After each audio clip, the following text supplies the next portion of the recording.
ဖြစ်ခဲ့တာတွေနဲ့ပတ်သက်ပြီးတော့စိတ်ထဲမှာဘာအကုသိုလ်မှမဖြစ်စေနဲ့တဲ့စိတ်ကိုတန့်ရှင်းအောင်တုတ်တင်ပလိုက်တဲ့ပြီးခဲ့ပြီးသားတွေကဘာမှရှိတော့တာမဟုတ်အဲ့ဒီဘာမှမရှိတော့တဲ့အရာတွေကကိုယ့်ရဲ့စိတ်ကိုမှွေနှောက်ခြောက်ခြားပြီးတော့မနေစေနဲ့နော်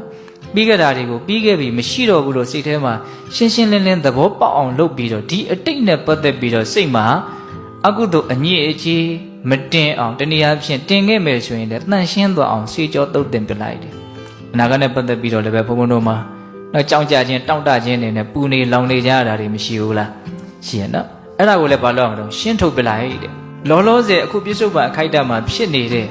အရာတွေနဲ့ပတ်သက်ပြီးတော့လည်းပဲနည်းနည်းလေးမှစိတ်ထဲမှာမစွဲလန်းအောင်နေတဲ့ဒါတွေလည်းပဲဖြစ်ပေါ်လာတဲ့ပျောက်ကွယ်သွားတယ်လို့သူတို့ရဲ့အနိစ္စအချက်သူတို့ရဲ့သဘာဝတက်တက်ဖြစ်ပေါ်နေမှုကိုနားလည်အောင်လုပ်ပြီးတော့အခုလောလောဆယ်ဖြစ်နေတဲ့အရာနဲ့ပတ်သက်ပြီးတော့လည်းပဲမစွဲယူနဲ့မစွဲလန်းနဲ့ဒါငါဟာပဲဒါဟာငါပဲအဲ့လိုမရှိတဲ့အရာတွေမပါတဲ့အရာတွေကိုမှားမှားယွင်းယွင်းရှောက်ပြီးတော့စွဲလန်းမနေနဲ့အဲ့ဒါဆိုလို့ရှိရင်ဥပတ္တန်တော်စရိတ္တိတင်ဟာငြိမ်ငြိမ်ချမ်းချမ်းနေသွားရလိမ့်မယ်တဲ့ငြိမ်ချမ်းသွားလိမ့်မယ်တဲ့တင့်ရဲ့စိတ်ကလေးဟာငြိမ်အေးသွားလိမ့်မယ်